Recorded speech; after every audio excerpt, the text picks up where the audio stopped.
"We're giving the position to George," my boss said, smiling like he was doing me a favor. "You've done great work, Ethan." But George just gets it. No questions asked, no explanations offered. Just a decision handed down like a verdict. "My name is Ethan Cole. I'm 52. I've been a project manager at Stratus Logic for over a decade. I was the guy who kept the engine running when no one else even knew where the key was. In the past 2 years alone, I closed deals worth over $12 million. I was never the loudest voice in the room, but I was always the one people could count on.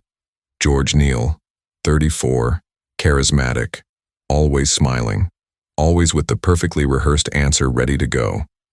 I'll give him this. He could put on a good show, knew exactly when to laugh, when to crack a joke with the execs. He played the game well, but he never cared to understand how things actually worked, never touched a process flow. Barely skimmed my reports, but he sure knew how to cherry-pick the lines that sounded smart. He got the promotion. I got sidelined. Not fired, yet. But that clock had started ticking. That same afternoon, during what I figured was my last coffee in that building, I started copying a file from my personal flash drive. It was something no one in that office knew I'd been working on. The announcement came late Friday afternoon, like it was just another routine organizational update. The email opened with a cheerful, "We're pleased to announce," and ended with my name buried in the fine print, listed as strategic support during the transition. Not a single mention of the projects I had led.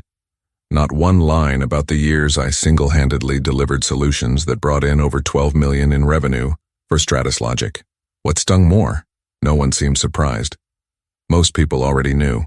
George had spent the last few months quietly paving his way, side meetings, private lunches with the CEO, vague speeches about ushering in a new era of culture and inspiring leadership.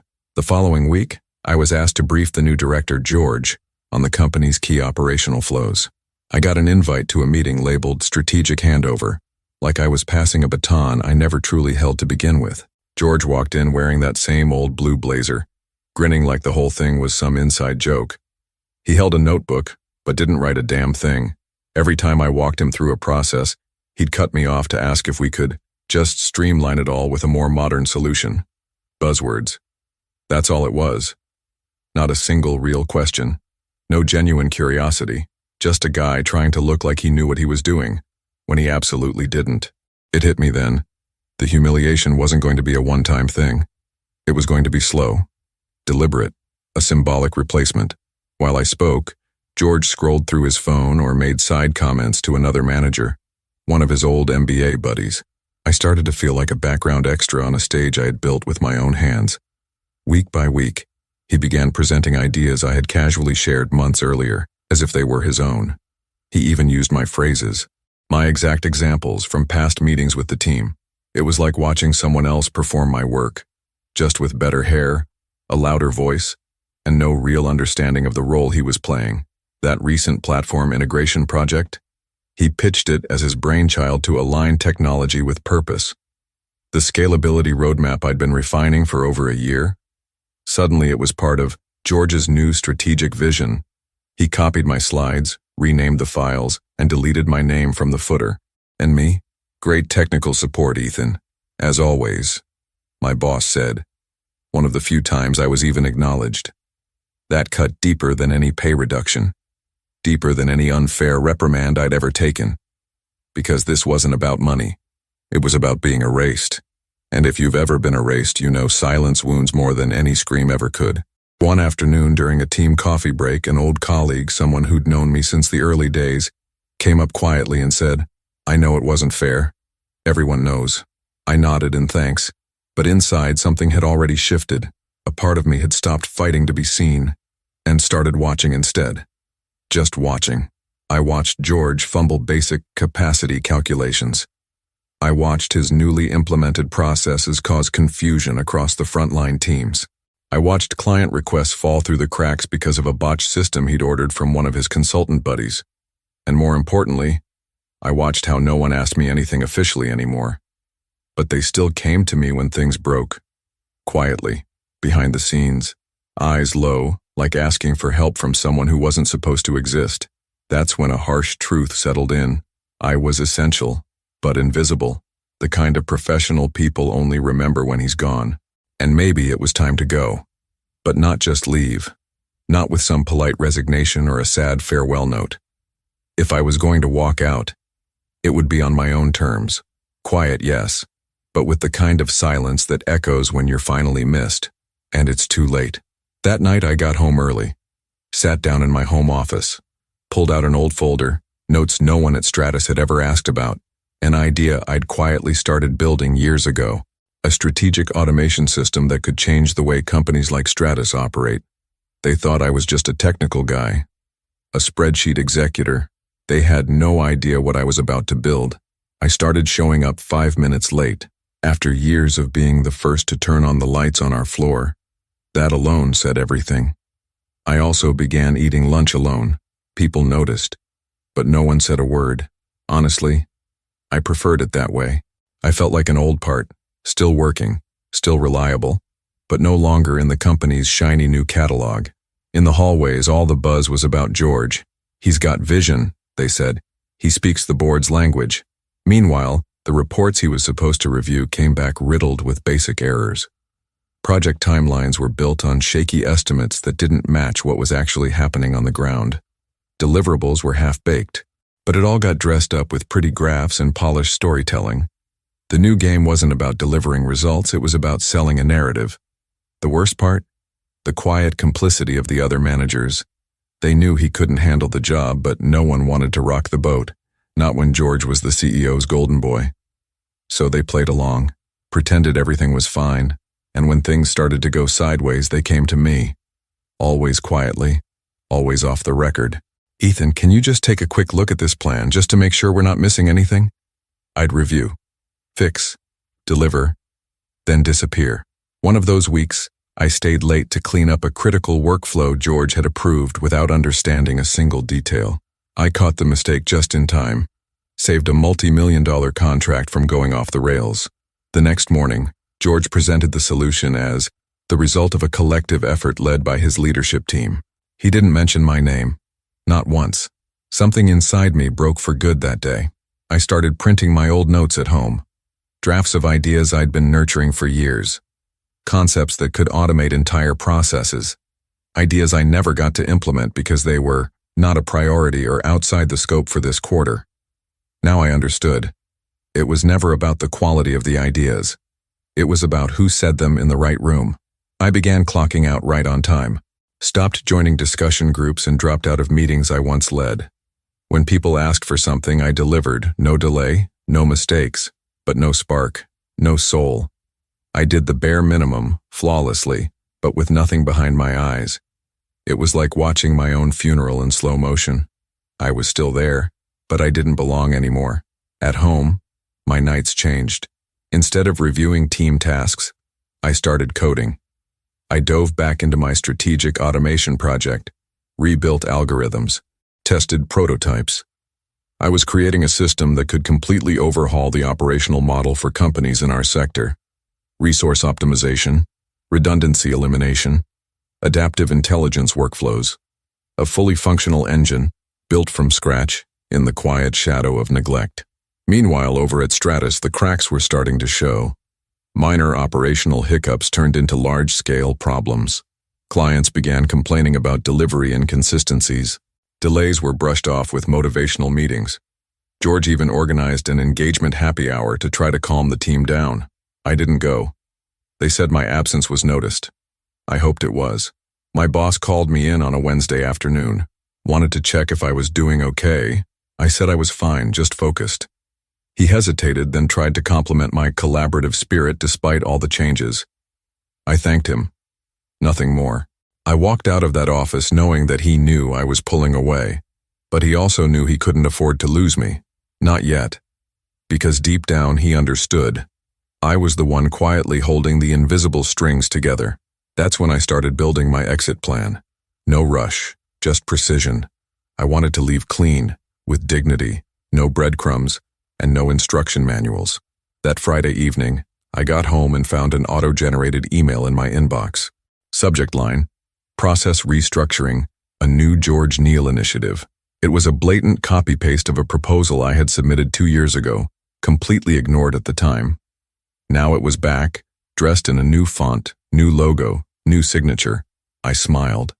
The company was being restructured, with ideas that came from me, and without me they were being misused, mismanaged, misunderstood. They were digging their own hole with my tools. And me, I just watched. Friday evening, end of the work week. While most people were clearing out the floor, I opened a forgotten drawer in the back of my locker. Inside were old notebooks, loose papers, hand-drawn diagrams, scribbled thoughts from late nights in hotel rooms, between flights and meetings. This wasn't junk. This was a blueprint, a vision. And for some reason, that night, I knew I was ready to return to it. My wife used to say I think better in silence. She was right. Ever since I'd been erased inside my own company, my mind had started firing like it did in the early years when I was hungry, when I still believed I could change things. I spent that entire weekend in my garage, built myself a small workstation, dug up old files, started rewriting everything from scratch. No polishing old ideas, this was something else entirely. It was an intelligent system for operational automation, a digital brain that, if implemented right, could save millions by cutting waste and correcting bad decisions before they happened. Over the next few days, I walked into work with a different energy. Outwardly, I was still the same quiet Ethan, but inside, I was lit up. Every night I tested prototypes, ran simulations, wrote each line of code like I was building a secret fortress. I didn't tell anyone, not even the few colleagues I still talked to. This was mine, my answer, my clean revenge. At Stratus, the pressure was mounting. George rolled out yet another innovation initiative. This one was called Sprint Alpha, an effort to optimize operational bottlenecks. The same bottlenecks he had created with his rushed decisions. The team looked more drained by the day. Spinning wheels, no traction, goals kept rising, morale kept dropping. I watched good people walk out quietly, folks who'd been around long before George even knew what a roadmap was. Meanwhile, I was evolving. My system started showing real results in testing. No more broken spreadsheets or lost email chains. Everything was integrated, streamlined. I built a clean, functional interface, no bells and whistles, just what mattered.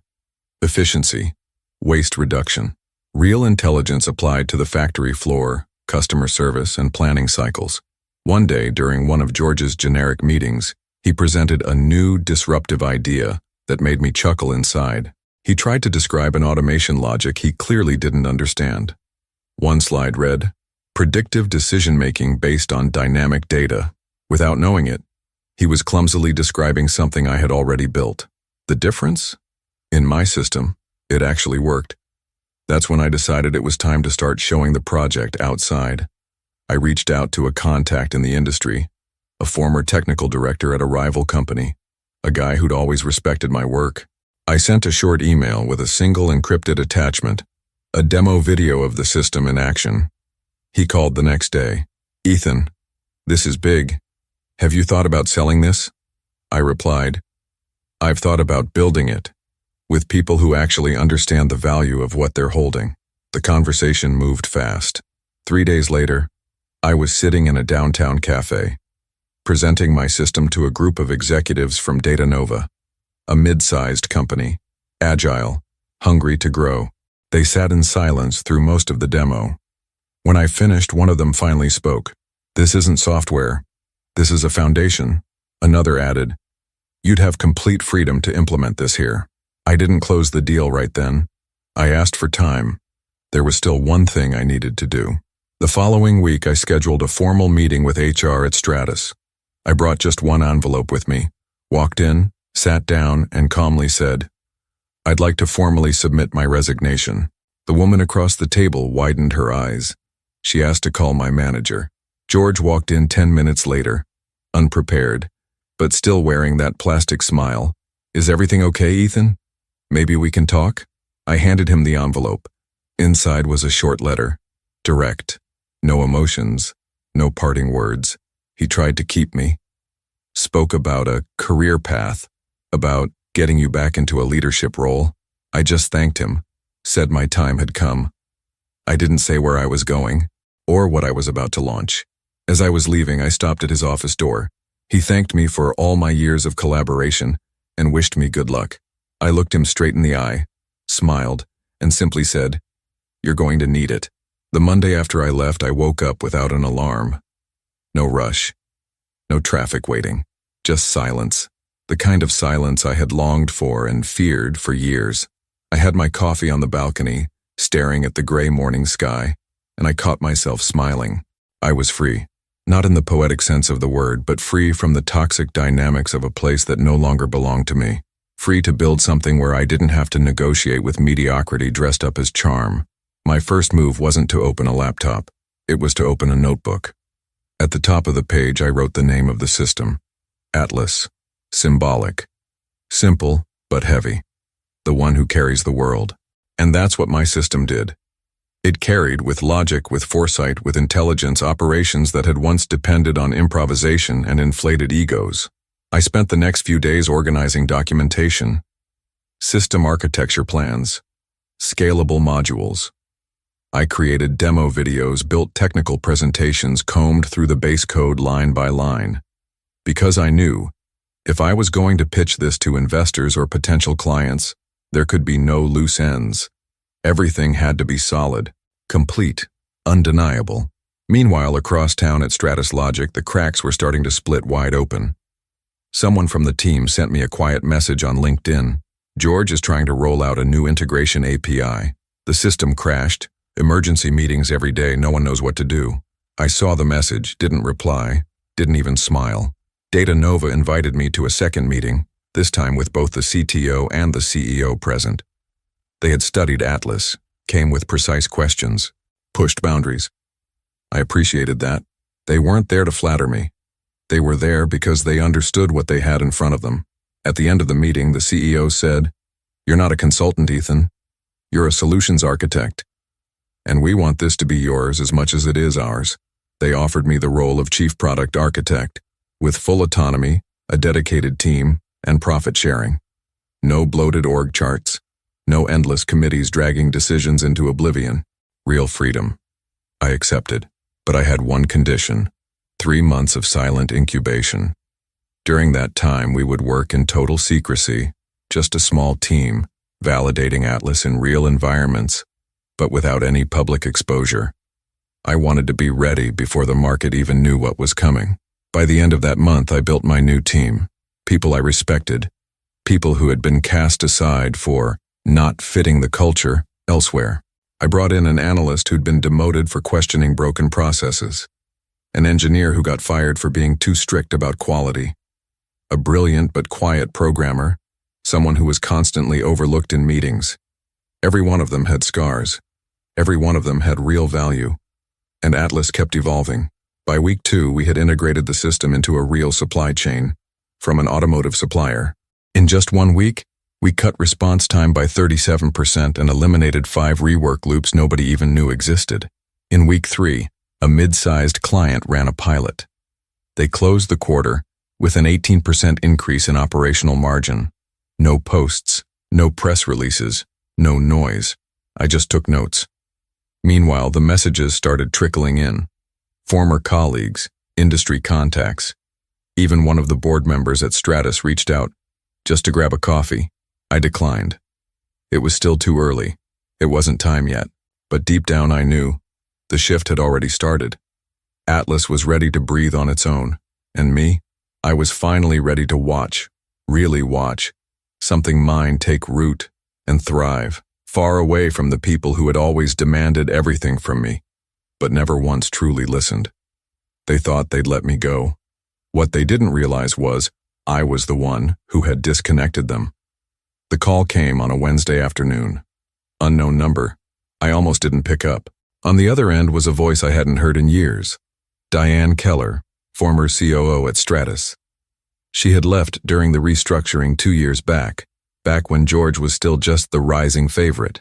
"Ethan," she began, "we need to talk. And no, this isn't about catching up." We met for a quiet coffee downtown. She showed up with a folder in hand and a serious look on her face. There was no time for small talk. She got straight to the point. "I'm consulting for a group of investors looking to go big into industrial automation. We've reviewed dozens of platforms, some international, some local. But after I saw what you're building, well, this is exactly what we've been looking for. I stayed silent. She opened the folder and laid out the documents. Market analysis, projections, charts showing untapped demand for more flexible, scalable solutions. And right in the middle, a comparative report featuring Atlas, the system I hadn't even announced publicly. How did you get access to this? I asked. She gave a slight smile, but there was no joy in it. The market talks, and your demo, it got around. Someone from your team must have shared it during an internal session. It found its way to us. For a moment I considered reprimanding someone, but I stopped. This wasn't a leak. This was an opportunity. Diane explained that the investor group had already mapped out 3 major contracts that could be secured with a solution like mine. One of them, ironically, was a long-time Stratus Logic client. One of their biggest. The kind that demanded surgical precision in operational flows, and who lately had been hinting at walking away. They're fed up, she said, biting the inside of her cheek. George botched 2 critical phases. When they asked for mitigation plans, he sent them motivational slides. The CEO called me yesterday. He wants a solution. Urgent. That was it. The moment. I went straight back to the DataNova office that same day, gathered the team, told them what was on the table. We needed to fast-track the commercial launch of Atlas. No hesitation. Everyone was in. We worked late into the night, fine-tuning the final configurations. The next morning, we scheduled a technical demo with the at-risk client. A 45-minute video call. 5 decision-makers on the line. I walked them through the structure, simulated a full operations cycle, showed them the performance dashboards and predictive alerts. Every slide hit exactly where their pain points lived. At the end, the company's president folded his arms and simply said, "If you deliver even 70% of what you just showed us, the contract is yours." We signed 3 days later. When the deal was finalized with logo, pricing, and rollout schedule, a copy was sent to all vendors in the sector, including Stratus. It took less than 24 hours for the fallout to begin. A former project analyst messaged me. George lost it in the meeting, said it was sabotage. They're scrambling to figure out how they lost the account. The CEO is livid. But what struck me most was the email I received later that afternoon. Subject: possible rehire, discreet conversation. Sender: HR, Stratus Logic. I opened it. The message was short, almost uncomfortable. We're interested in exploring a potential reconnection should there be openness for future conversations. Your experience has always been highly valued. I didn't reply. I closed the laptop, stepped out onto the office balcony. The sky was clear. The city moved on, unaware of what had just shifted. But I knew the gears had turned, and there was no going back. Stratus had just lost its biggest client to a system built in silence by someone they had promoted out, and this was only the beginning. The following Monday, while Stratus was busy putting out fires, I sat in a closed-door meeting with DataNova's executive team to officially greenlight the public launch of Atlas. This was it. What started as a hidden project in my garage was now becoming the flagship platform of a rising force in the industry. The marketing team pitched a bold campaign. I asked for the opposite: no show, no drama. Just a straight technical release highlighting the real efficiency gains from our pilot projects. Facts, concrete cases, proven results. We launched it on a Tuesday, 9 a.m. No noise. By 2 p.m., we already had 5 meetings booked with companies that had reached out to us. By 6 p.m., 3 more. On Wednesday, I was mentioned in an industry tech column. While major companies still struggle to retain senior talent, a former technical manager is rewriting the game with a platform built far from the spotlight, ironically, already poaching their largest contracts. Messages started coming in from former colleagues. Some formal, some emotional. "Ethan, now I understand why you left in silence. If we'd known what you were building, we'd have left with you. Man, George is tearing everything apart, but no one has the guts to speak up." The following week, Stratus's CEO was forced to hold an internal all-hands meeting. He announced budget cuts, promotion freezes, a restructuring initiative. The official reason? Unexpected loss of key clients. What no one said out loud was that those clients left because the system stopped working the moment the person holding it together walked out. George, the one they promoted, started to lose ground. Directors began to challenge his plans. I saw a screenshot making the rounds from a meeting where he stammered, trying to explain a process I had built from scratch. Years ago, 2 weeks later, a contact sent me a LinkedIn link. George Neal had updated his status to open to work. I didn't smile, I didn't celebrate, but I did take a deep breath, like someone finally setting down a weight they've carried for too long. What gave me peace wasn't his collapse. It was watching the truth surface on its own. No attack, no loud revenge, just results. Because in that moment, everyone in that room knew. The man they dismissed was the man now leading the transformation they couldn't stop. 6 months later, I sat on the balcony of Data Nova's new building, now home to the division I led. Atlas had already been adopted by 9 mid to large-sized companies. The results spoke for themselves. Faster delivery cycles, leaner teams, less waste. But that's not what satisfied me the most, it was the respect. For the first time in decades, I was leading without having to prove I deserved the seat. People came to me to listen, not to cut corners, not to steal credit. And maybe for the first time, I didn't feel the need to be indispensable. My goal had shifted, to build something that would work without me. I promoted 2 professionals who reminded me of my younger self. One, quiet, brilliant with systems. The other, methodical, almost obsessive with planning. I taught them what I could, shared everything, no holding back, no secrets. It wasn't about control anymore. It was about legacy. One day, I received an email from a manager at Stratus. She wrote, "I was hired recently. Your name still comes up in nearly every meeting. They say you knew where every wire ran." I closed the email without replying, just smiled. The revenge had already happened, but not the way most people would expect. No scandal, no dramatic takedown. The revenge was building something greater, something that would force them to remember every single day what they lost because they failed to value what truly matters. Sometimes, being underestimated is the greatest gift you can receive, because it gives you the freedom to build, far away from the eyes that only know how to judge what they don't understand. And now I ask you, how many companies do you know that still reward the ones who speak well, while ignoring the ones who do well?